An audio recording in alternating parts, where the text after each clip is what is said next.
ตนกុំអាងរំធនមើលងាយ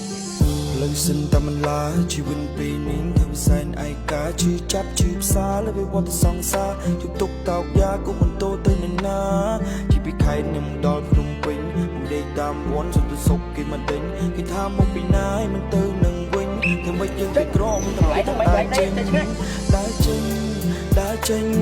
ខ្ញុំមានតែពីងថាដើរចេញ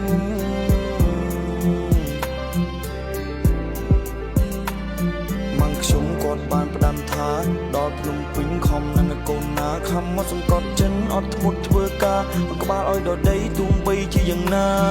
ជួបតុងកូនត្រូវនៅតែខំដើរទៅមុងកូនកុំនៅសងំភាសាឆាន់តែប្រកាន់ពីស្មោះត្រង់ឌូក្រោកកូនកុំឲ្យបបងអានេះអាក្រក់អានោះអាក្រក់កូនឯងកុំជឿអីសោះព្រោះអីកូនតានបើកប់ញ៉ាកូនឯងធំណាស់កូនរឹងមាំកូនកុំជឿពាក្យអ្នកនេះអ្នកនោះគេមកចាំមិនទិញទៅមិនយូរនឹងមិនឆាំគូនឹងបានឃើញផ្លូវគូនឹងយុទ្ធសមត្ថភាពវាយលុកអស់សត្រូវឲ្យគេបានដឹងហើយកុំឲ្យគាំងផ្លូវ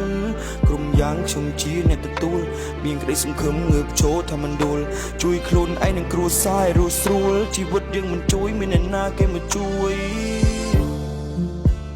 វាសនាជានាងចាត្រូវតែបន្តចាប់វៀងដាំងនៅក្នុងដៃក្តីស្រមៃទាំងប៉ុន្មានបញ្ចេញរឿងមកកុំលាវាទុកធ្វើអានដើរចេញមកផ្ទះជួបឧបសគ្គក៏ខ្ញុំត្រូវតែជំនះមានគេធាក់មានគេជន់ចង់ឲ្យធ្លាក់ប្រាប់ខ្លួនឯងទៅយ៉ាងណាទឹកទៅឈ្នះទឹកភ្នែកខ្ញុំវាចេញតែហូរលំបាកក៏ខ្ញុំនៅបន្តព្រោះខ្ញុំដឹងថាគ្រួសារក្រីក្រព្រោះមិនចង់ឃើញទឹកភ្នែកគ្រួសារហូរអូ